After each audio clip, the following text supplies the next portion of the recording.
उठा के देखेंगे, वो भी मैं आपको भी दिखाऊंगी। एक्सट्रिंसिक मोटिवेशन यानी बाह्य अभिप्रेरणा, यानी बाहरी अभिप्रेरणा जिसका कारण बाहर है, बाह्य अभिप्रेरणा। इसको हम नेगेटिव मान के चलते हैं, ये पूरी तरह से नेगेटिव नहीं है बट हम मान के चलते हैं। और दूसरा, हम बच्चे को बढ़ावा देने की जब बात करते हैं तो हम कहते हैं बच्चे में इंट्रिंसिक मोटिवेशन को बढ़ावा दो, ना कि एक्सट्रिंसिक को। इंट्रिंसिक मतलब आंतरिक, जिसका कारण जो है वो अंदर है। जैसे आपको कोई चीज सीखने में अच्छा लगता है, वो जॉय ऑफ लर्निंग है, तो ये इंट्रिंसिक मोटिवेशन है ना। जो सब्जेक्ट आपको पसंद है, आप खुद से पढ़ रहे हैं, चाहे नंबर मिले आपको या ना मिले, पेपर में आए या ना आए। हो सकता है आपको किसी को नॉवल पढ़ने का शौक हो, बस शौक है, उससे नंबर मिलेंगे, कहीं पे कोई कुछ मिलेगा नहीं, रिवॉर्ड मिलेगा नहीं। तो एक्सट्रिंसिक मोटिवेशन की जब हम बात करते हैं, या मैं बैडमिंटन अगर मैं पसंद करती हूं तो उसका कोई बाहरी कोई रीजन नहीं है, जब मौका मिला खेल लिए। क्रिकेट पसंद है तो मौका मिला खेल लिए, ठीक है ना। क्या कह रहे हो क्वेश्चन लेवल को लेके? एक मिनट रुको जरा मैम, क्वेश्चन लेवल थोड़ा हाई कीजिए। यहाँ पे क्वेश्चन का लेवल इंपॉर्टेंट नहीं है भाई, ये इस बार के भी क्वेश्चन हैं ज्यादातर तो, है ना, और नए पुराने सब। अभी आपसे जवाब नहीं दिया जा रहा था, अभी एक बेसिक सा क्वेश्चन था पीछे, ठीक है ना।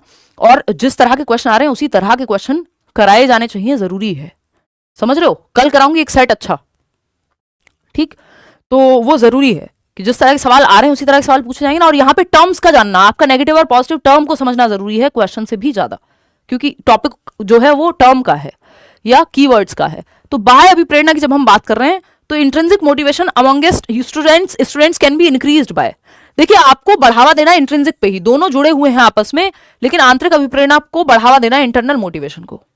कैसे देंगे? मटेरियलिस्टिक रिवॉर्ड देके, ये एक्सटर्नल मोटिवेशन है, बाहरी है, ये हम इंटरनल की बात कर रहे हैं। Reinforcement, punishment, focusing on Joy of learning, simple जवाब आप लोग सभी दे भी रहे हैं। अब एक काम करो, इसके आगे वाला क्वेश्चन पढ़ते हैं, फिर देखते हैं कि क्या कहा गया है।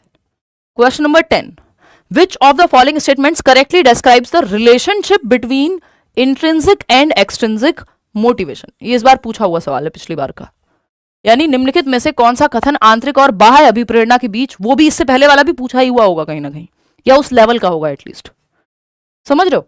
तो आंतरिक और बाह्य अभिप्रेरणा के बीच का रिश्ता क्या कहलाता है, वो पूछ रहा है हमसे examiner. Intrinsic motivation can impact extrinsic motivation, but extrinsic motivation can not impact intrinsic motivation in any possible manner. ये कहना क्या हो जाएगा? गलत हो जाएगा। अब आप इसमें घूम गए हैं। इंट्रिंसिक एंड एक्सट्रिंसिक मोटिवेशन इसीलिए पहले किंडरगार्टन किया जाता है, फिर फर्स्ट क्लास में आते हैं, है ना। पहले प्लेवे वाला निपटाओगे, अर्ली चाइल्डहुड केयर एजुकेशन निपटाओगे, फिर आओगे प्राइमरी एजुकेशन में, फिर सेकेंडरी मिडिल में जाओगे, फिर सेकेंडरी, फिर सीनियर सेकेंडरी। आप चाहते हो सीधा ही आपको बिल्कुल हवा में टांग दिया जाए। तो ये कहना कि आंतरिक अभिप्रेरणा बाह्य अभिप्रेरणा को प्रभावित कर सकती है, लेकिन बाह्य अभिप्रेरणा किसी भी संभावित तरीके से आंतरिक अभिप्रेरणा को प्रभावित नहीं करती, गलत होगा। दोनों एक दूसरे को प्रभावित कर सकती हैं। हम ये कहते हैं, ये हम इससे पहले भी बात करते थे कि भाई बाह्य अभिप्रेरणा पुश स्टार्ट के जैसी है, कि धक्का देके गाड़ी स्टार्ट कर दिया आपने, कि बच्चे को कोई काम शुरू कराना था, उसको कहते तेरे को ये मिलेगा भाई शुरू कर दे, लेकिन जब तक उसको मजा नहीं आएगा वो करने में, Joy of learning, internal motivation नहीं मिलेगी साथ में, तो वो लॉन्ग रन में आगे नहीं जाएगा। तो किसी काम को शुरू कराने में बीच बीच में थोड़ा सा मोटिवेट करने के लिए एक्सटर्नल रिवॉर्ड वगैरह आप यूज कर लेते हैं, अदरवाइज करना नहीं है। Intrinsic and extrinsic motivations can both impact an individual's behavior, but they operate independently of each other. ऐसा नहीं है कि बिल्कुल स्वतंत्र हैं। कई बार आप इंट्रिंसिकली मोटिवेटेड होते हैं, फिर आपको अवार्ड मिलता है, तो आप एक्सटर्नली भी मोटिवेटेड हो जाते हैं, ठीक है ना। Intrinsic and extrinsic motivations can interact with each other in complex ways, with one type of motivation affecting the other. आंतरिक और बाह्य अभिप्रेरणाएं एक दूसरे के साथ जटिल तरीके से अंतःक्रिया कर सकती हैं, जिसमें एक प्रकार की अभिप्रेरणा दूसरे को प्रभावित करती है।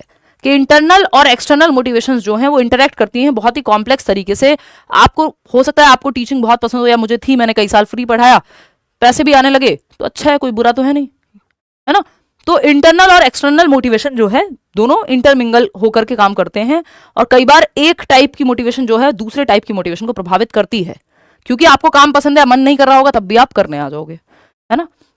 कोई बाहरी रीजन हो सकता है कि यार आप लोग वेट कर रहे होगे, आपका पेपर है, हो सकता है मेरा मन ना हो पढ़ाने का, या मैं सोचूं यार रिटायरमेंट ले लेती हूँ, बहुत हो गया। फिर मुझे लगता है, या लोग आसपास जब मिलते हैं तो कहते हैं कि नहीं, बहुत सारे लोगों को फायदा हुआ है, और हमें तो आप ही समझ में आता है, फलाना ढिमका, 50 तरह की चीजें। तो ये सब देखते हुए लगता है यार हाँ, क्वालिटी भी बेटर है। तो अगर बाहर ही हो रीजन, तो कई बार आप बाहरी रीजन के लिए भी करते हो कि ठीक है यार, ड्यूटी है अपनी, पढ़ाना चाहिए, ठीक पढ़ा लेते हैं, पढ़ाना चाहिए, लोगों को हेल्प होती है। तो ये दोनों एक दूसरे को प्रभावित करती हैं कई बार, कि जब आप इंटरनली मोटिवेट नहीं हो रहे तो हो सकता है बाहरी मोटिवेशन आपको मोटिवेट कर रही हो, और जब बाहरी मोटिवेट कर रही हो तो हो सकता है इंटरनल भी आ जाए जब आप शुरू करें वो काम। तो intrinsic motivation and extrinsic motivations are mutually exclusive ये कहना गलत होगा, या इंडिपेंडेंट होती हैं ये कहना गलत होगा। दोनों इंटरमिंगल हैं, दोनों एक दूसरे को प्रभावित कर सकती हैं और कॉम्प्लेक्स वेज में जुड़ी हुई हैं, हमें भी नहीं पता कितनी तरह से कैसे गुथी हुई हैं। अब आता है स्टैंडर्डाइज्ड टेस्ट, स्टैंडर्डाइज्ड मेथड। ये जो है एकदम नेगेटिव टर्म है, या रिजिड तरीका पढ़ाने का।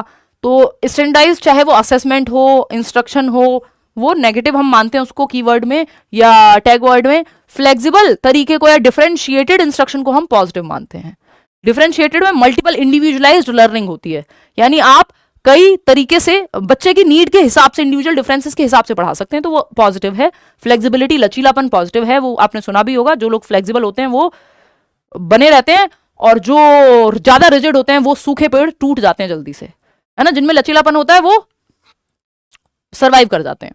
तो अगर हम स्टैंडर्डाइज्ड या रिजिड इंस्ट्रक्शन की बात करते हैं तो टू, ये नेगेटिव है अपने आप में। To gain cooperation of students in classroom management are teacher should, आपको कक्षा प्रबंधन में छात्रों के सहयोग चाहिए, यानी क्लासरूम में मैनेजमेंट बना रहे, ठीक है ना, इनडिसिप्लिन क्रिएट ना हो। इसके लिए टीचर को क्या करना चाहिए? Establish strict and rigid classroom rules. देखिए ये जो रिजिड है ये वर्ड ही अपने आप में नेगेटिव है, स्ट्रिक्ट वर्ड ही अपने आप में नेगेटिव है।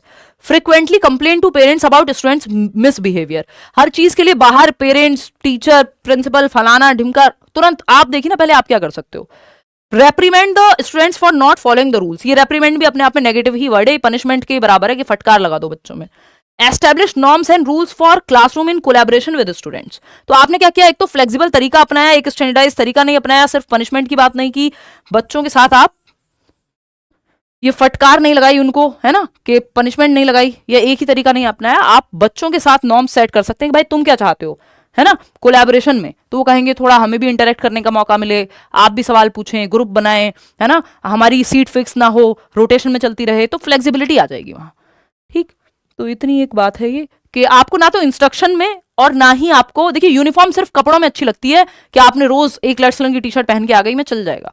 स्कूल में सब यूनिफॉर्म पहन के आते हैं, अमीर बच्चा गरीब बच्चा सब एक जैसे दिखेंगे, चल जाएगा, समय भी बचेगा। लेकिन पढ़ाने के तरीके में यूनिफॉर्मिटी या स्टैंडर्डाइजेशन का मतलब ये एक ही तरीका सबके लिए। तो ना तो ये टेस्ट करने का तरीका बहुत अच्छा है, स्टैंडर्डाइजेशन या रिजिड हो जाएगा ना, ये सबके लिए एक जैसा हो जाएगा। फ्लेक्सिबिलिटी चाहिए, डिफरेंशिएटेड इंस्ट्रक्शन चाहिए, वेरिंग लेवल ऑफ डिफिकल्टी, आसान जिसको बच्चे को धीमे समझ में आता है उसको भी समझ में आ जाए, तेज को भी, मॉडरेट को भी। तो डिफरेंशिएटेड या इंडिविजुअल डिफरेंसेस का भी आप ध्यान रख पाए, फ्लेक्सिबिलिटी में हो पाता है, स्टैंडर्डाइज टेस्ट में या स्टैंडर्डाइज असेसमेंट में नहीं हो पाता है, इसलिए इसको नेगेटिव मानते हैं। कन्वर्जेंट थिंकिंग से आप, कन्वर्जेंट थिंकिंग को आप अवॉइड करें। हालांकि कन्वर्जेंट थिंकिंग को आप ये नहीं कह सकते कि एकदम खत्म चीज है, इसका अपना एक पर्पस है। जैसे आप ये क्वेश्चन सॉल्व करेंगे तो आपको कन्वर्जेंट थिंकिंग लगानी पड़ेगी, क्योंकि कन्वर्जेंट थिंकिंग का जो संबंध है वो इंटेलिजेंस से है। लेकिन हम अपने एजुकेशनल सिस्टम में ये बात को प्रमोट करते हैं कि बच्चे में डाइवर्जेंट थिंकिंग बढ़े, उससे क्रिएटिविटी आएगी, बच्चा दिशाओं में सोच पाएगा। तो डाइवर्जेंट थिंकिंग जिसको हम कहते हैं डीसी साथ चलता है, ये शॉर्ट ट्रिक है, सीसी नहीं, यानी कन्वर्जेंट थिंकिंग और क्रिएटिविटी साथ नहीं जाते। डाइवर्जेंट थिंकिंग और क्रिएटिविटी, रचनात्मकता जिसको बढ़ावा देना हमारा धर्म है आज के समय में। नेशनल एजुकेशन पॉलिसी से लेके हर पॉलिसी यही कहेगी बच्चों को क्रिएटिव बनाओ, नई दिशाओं में सोचे, नोवल थॉट सोचे, फ्लेक्सिबली सोच पाए, आउट ऑफ द बॉक्स सोच पाए, है ना। तो कन्वर्जेंट थिंकिंग को हम बढ़ावा नहीं देते, इसका इस्तेमाल है अपना। जैसे आप ये सवाल जब चूज कर रहे हैं तो आप कई ऑप्शन से एक ऑप्शन पे जा रहे हैं जिसमें कन्वर्जेंट थिंकिंग या अभिसारी चिंतन सिकुड़ती हुई, यानी 4 ऑप्शन से एक ऑप्शन पे आए।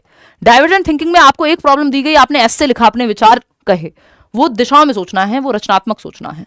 सी ऑप्शन कह रहे हैं 84% लोग। चलिए देखते हैं। Typical identifying characteristics of creative children include, आपको क्रिएटिव बच्चा ढूंढना है जो दिशाओं में सोचता हो, जिसकी फ्लेक्सिबल थिंकिंग हो, जो डाइवर्जेंट थिंकिंग करता हो। डीसी, डाइवर्जेंट थिंकिंग और क्रिएटिविटी साथ जाते हैं। तो रिजिडिटी से तो आप बच ही जाइए, नहीं तो क्रिएटिविटी दूर दूर तक नहीं आएगी। अभी हमने पढ़ा था रिजिडिटी नेगेटिव होता है।